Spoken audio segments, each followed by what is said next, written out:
Hey guys, it's Melissa. Welcome back to my channel. So I had a request yesterday when I posted on Instagram about making these little flowers here. And somebody said, would I be open to doing a tutorial? It's super easy, so I'm just going to do that quick tutorial for you guys now. I'm going to show you how I made these. Now, I did mention yesterday on my Instagram channel, or I'm sorry, my Instagram page that it's called the Retro Flower Plate, and it's from My Crafting World, and these are amazing. Amazing. She's got these set so close together where you're not really wasting paper. And I love making, and I do buy, when I find a flower that I like, I tend to buy several sets of it so that I can, you know, sort of bulk make them really fast. And so that's why I bought 4 of these plates. But one plate will make 6 flowers. So, or you can make more just depending on how you layer them, or you can make less if you want, you know, more layers. But I figured, you know, if I had 4 plates, I'm able to make 24 flowers all in one pass of my die cutting machine. So I think that's incredible. And these are really cute flowers. They, the size of these are about 1 1/16. 1 inch, 1 1/16 inch. They're perfect for little embellishments. They're small flowers. So when you run them through the die cut, when you run one plate, you're going to get all of these dies. So, or die cuts. So the way I shape my dies, and I've already done some of them, but I'm going to show you how I do them. I stack 3 of them together. Now, it depends on the weight of your cardstock. If you're using heavyweight cardstock, I would probably only do 2. I'm using about medium weight. But what I do is I stack them on top of each other. I grab them. This is a jewelry making tool here. It's got the little rounded, you can see. It's got the little rounded sides. And I grab them to hold the paper because, you know, it's kind of hard to hold and pinch at the same time. But I'll use that to hold the paper, and then I just push up. And I go around and I do all of them. All the petals. Just push up. Try to get this up here where you guys can see. And then after I've done that part, you wouldn't believe how actually difficult it is to do it without that tool because it really hurts your fingers. Then I just come back in and, you know, with my fingers just sort of redefine that little fold. Depends on how dimensional you want your flowers to be. And so I do that with all of the different ones. And so I'm going to do this little one here. Again, I'm stacking 3. Now, I do love to ink my flowers, but I didn't ink any of these. If you wanted to ink your flowers, like the centers of them, and make them really look realistic, I think they're beautiful, but you'll want to do that before you do any of your shaping. So you would do that first. After you die cut them, then ink them. So there you have it. There are my little layers. Now, I know most people like to use hot glue for their flowers. I do not because, well, I do for the center part, but for stacking them, because I absolutely cannot tell you how much I detest glue strings. And when you're making flowers and you're using the glue so much, it gets out of hand, those glue strings do. And then you pick up a flower and other flowers go flying because they're attached to the glue string. I don't know. I just can't deal with that.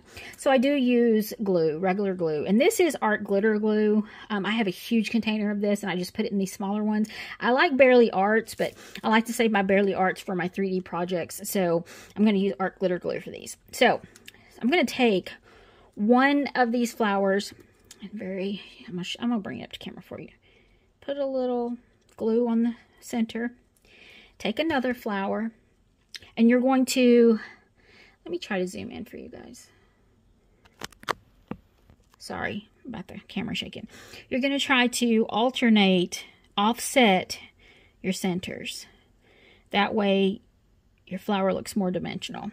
And then I push in. And then I come in after I've done this part, after I let it set a minute and get really good and tacky. And I use that little ball tool to really set it in that glue. And then you're going to take one of the smaller flowers here. And you're going to, again, offset it. Oops. Jumping away from me. It's hard to stand up and do this, and I can't really see. But anyway. Oop. It jumped off. That's why I like to come back with this little ball tool, because it really will push it into place. Then you're just going to push that into place. Now, when you get to this part, this set comes with stamens. So you can use the little stamen that it comes with, which would look like this. Or I use these little metal stamens, and I absolutely love them. They are so cute. I have, and I'll link them on this page. I got them on Ali. But you just take one of these little centers. Let me get one that's free. You place it in the middle. I used hot glue for this part. So I would place the hot glue underneath that and then put whatever. If you want a jemmy, if you want a pearl, whatever you want, you put it in the middle. Super simple, right? Like making these goes really fast when you really get on a roll. So I can't tell you how much I love these. So again, this tool to me for making flowers, because you can use this to curl the edges of flowers, you know, like if you wanted to do a completely different look, you wanted to curl out, see how well that does? You just grab it and curl. Some people use their fingernail. I'm not doing it. So there's a lot of things that you can do with this tool besides just making, you know, your beaded items and whatnot. So this works for me. And again, I can get a good grip while I'm shaping these. And so I really appreciate that a lot. And then this tool, I have a set of, I think, 5 or 6 of these, and they all have different size balls on each end. So they really help you to do with the detail. This is just a pickup piece, which you can just pick up your flowers if you want and stack them on top of each other, however you want to do that. And then these are some, I have so many flower centers, but these are some of the ones that I use the most. So, and these are the little ones here for that. And I will link that.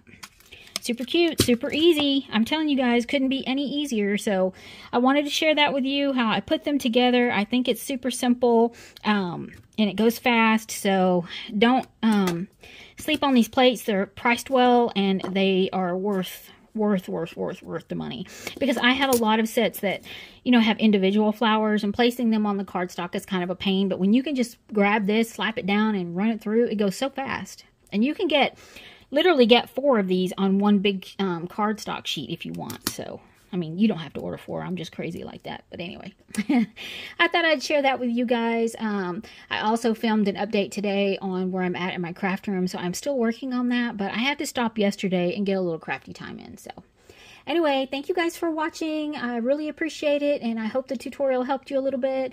If you have any questions, please let me know. I love your comments. Please give me a like, and please give me a share and a follow. I really appreciate it. You guys have a great day. Happy crafting!